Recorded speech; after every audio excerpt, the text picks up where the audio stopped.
Look at this piece of salami. To you, it is just a tasty snack. But to a microscope, it is Game of Thrones. Billions of bacteria are fighting a brutal turf war for dominance. Usually, the good guys win, and the toxic bacteria get beat up so bad they wish they were never born. This has been the natural order for thousands of years. But recently, the bad guys got a cheat code. A superpower we call antibiotic resistance. And spoiler alert, we gave it to them. Before the 20th century, bacteria were living their best lives. The plague, cholera, tuberculosis, they were the rock stars of death. But back then, you didn't need a fancy disease to die. A simple paper cut or a cat scratch could be a death sentence. Life expectancy was around 40. Imagine living in a world with cars and telephones, but dying because you cut yourself shaving.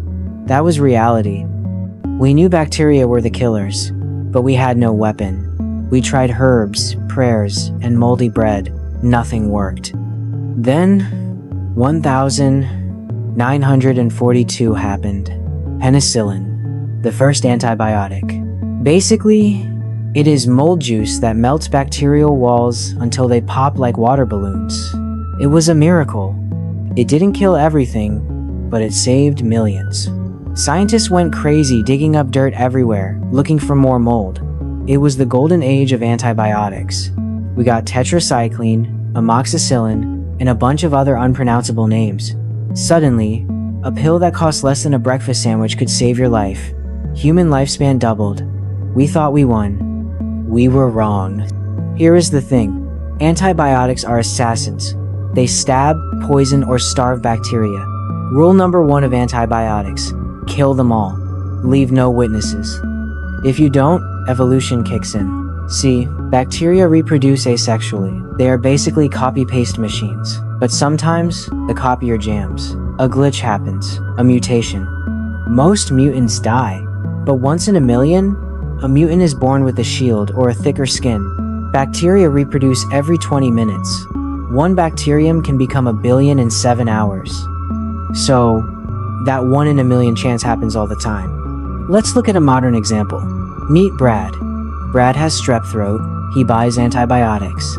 In Brad's throat, there are millions of bacteria.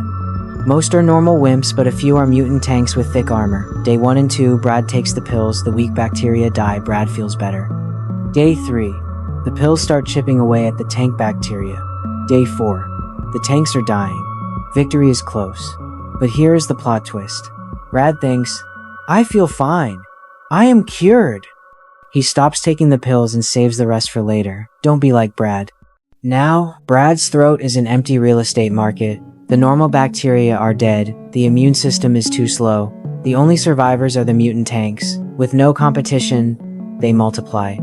Now Brad has a throat full of superbugs. The old pills? Useless. And here's the scary part. Bacteria are generous. They don't just pass this tank armor gene to their kids, they share it with their neighbors. It is like airdrop for DNA. They literally say, hey bro, want a shield? Here you go. Now we have multiple species of superbugs. This has been happening since day 1. Penicillin was released in 1942. Resistance was found in 1944. It is an arms race, and we are losing. Developing a new drug takes years and billions of dollars. Bacteria evolve in 20 minutes. Since the 70s, we haven't really found new classes of antibiotics. We are just remixing old tracks, adding chemicals to old drugs to trick bacteria. Doctors have to use stronger, more toxic drugs that might nuke your kidneys just to kill a throat infection. And it gets worse. Humans aren't the only ones popping pills. Farmers pump livestock full of antibiotics, not to cure them, but to prevent them from getting sick in crowded, dirty cages. It is the same story. Low doses create superbugs in animals. Superbugs get into our meat and environment. Then we eat the superbugs. We are literally marinating our planet in resistance. So, are we doomed? Not yet. But we need to stop popping antibiotics like candy. First, trust your immune system. If you have a mild cold, let your body fight it. It is a free workout for your white blood cells. Second, listen to your doctor. If you must take antibiotics, finish the bottle, kill every last one of them. And third, don't demand drugs for viral infections like the flu. Antibiotics do not kill viruses, they just kill your good gut bacteria and train the bad ones.